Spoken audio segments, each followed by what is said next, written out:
পৃথিবীর ভূস্বর্গ বলা হয় কাশ্মীরকে, আর বাংলাদেশের কাশ্মীর হচ্ছে নীলাদ্রি লেক বা শহীদ সিরাজ লেক। সৌন্দর্য যেখানে স্বর্গ হতে নেমে এসেছে হাওরের এ ভূমে। মৎস্য, পাথর, ধান সুনামগঞ্জের প্রাণ প্রবাদটি সত্য হলেও এটি অনেক পুরনো বাক্য। নীলাদ্রি লেক, বারেকের টিলা, মানিকগাঁও শিমুল বাগান যেন সুনামগঞ্জ তথা হাওরবাসীকে দেশবাসীর কাছে নতুনভাবে পরিচিত করাচ্ছে আরেকবার।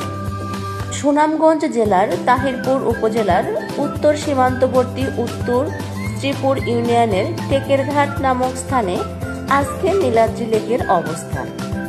নীলাদ্রি লেক খ্যাত পর্যটন স্থানটি একসময় পরিচিত ছিল চুনাপাথরের পরিত্যক্ত খনি বা পাথর কোয়ারি হিসাবে।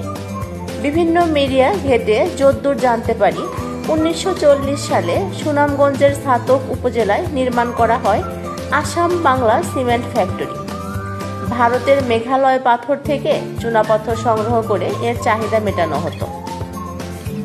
তারপর থেকে দীর্ঘদিন পরিত্যক্ত থেকে যায় স্থানীয় ভাষায় পাথর কোয়ারি তথা আজকের নীলাদ্রি লেকটি। তৎকালীন সময়ে এটিকে শহীদ সিরাজ লেক হিসাবে অভিহিত করলেও অতি সম্প্রতি বিভিন্ন লেখক, কবি, পর্যটক লেকটিকে নীলাদ্রি হিসাবে উল্লেখ করায় এবং সুনামগঞ্জ জেলা প্রশাসন এবং বাংলাদেশ ট্যুরিস্ট কর্তৃপক্ষ এটাকে নীলাদ্রি ডিসি পার্ক হিসাবে নামকরণ করায় পর্যটন স্থানটি পেয়েছে নতুন মাত্রা। সুদূর ঢাকা, চট্টগ্রাম সহ প্রায় সারা দেশ থেকে হাজার হাজার দর্শনার্থী আসছে নীল পানির ফোয়ারা খ্যাত এই লেকটিকে এক নজর দেখার জন্য। উত্তরে ভারতের মেঘালয় রাজ্য, পূর্ব দিকে পিকনিক স্পট বারেকের টিলা, শিমুল বাগান, দক্ষিণে টাঙ্গুয়ার হাওর লেকটিকে আপন করে রেখেছে ছায়ার মতন। মেঘালয়ের মেঘবরণ লেকটিকে দিয়েছে আরও শ্যামল ছায়ার স্নিগ্ধ রূপ। লেকের মায়াবী নীল পানি সহজেই কাছে টেনে নেয় নীল পিয়াসীদের।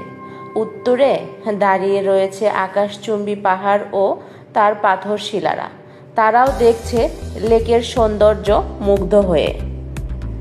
ভ্রমণ পরিকল্পনা: নীলাদ্রি লেক, জাদুকাটা নদী, শিমুল বাগান, বারেক টিলা এবং টাঙ্গুয়ার হাওরের দূরত্ব কাছাকাছি হওয়ায় আপনি চাইলে সময় ভাগ করে পছন্দের জায়গাগুলো দেখে ফেলতে পারেন। সাধারণত বর্ষাকালে টাঙ্গুয়ার হাওর ভ্রমণ বেশি উপভোগ্য, তাই বর্ষাকালে টাঙ্গুয়ার হাওর সহ নীলাদ্রি লেক, জাদুকাটা নদী, শিমুল বাগান, বারেক টিলা ভ্রমণ করতে পারেন। এছাড়া শুকনো মৌসুমে কিংবা একদিনে নীলাদ্রি লেক, জাদুকাটা নদী, শিমুল বাগান, বারেক টিলা দেখতে চাইলে সুনামগঞ্জ শহর থেকে মোটর বাইক রিজার্ভ নিয়ে বারেক টিলা, জাদুকাটা নদী, শিমুল বাগান হয়ে নীলাদ্রি লেক ঘুরে আবার সুনামগঞ্জ ফিরে আসতে পারবেন। সেক্ষেত্রে সিজন বেঁধে মোটর বাইক ভাড়া লাগবে 800 থেকে 1000 টাকা। নীলাদ্রি নামটা যেমন সুন্দর, এর রূপও তেমনি মোহনীয়। চোখে না দেখলে বিশ্বাসই হবে না। পানির নীল প্রকৃতির মায়াবী রূপ। দেশের মধ্যে কম খরচেই পুরোপুরি কাশ্মীরের প্রকৃতির ছোঁয়া নিতে পারেন। ঘুরে আসতে পারেন প্রিয়জনকে সাথে নিয়ে, পরিবারের সবাইকে সাথে নিয়ে। অবশ্যই আপনাদের ভালো লাগবে। Thanks for watching. Tata. Like, comment, share দিয়ে পাশে থাকবেন।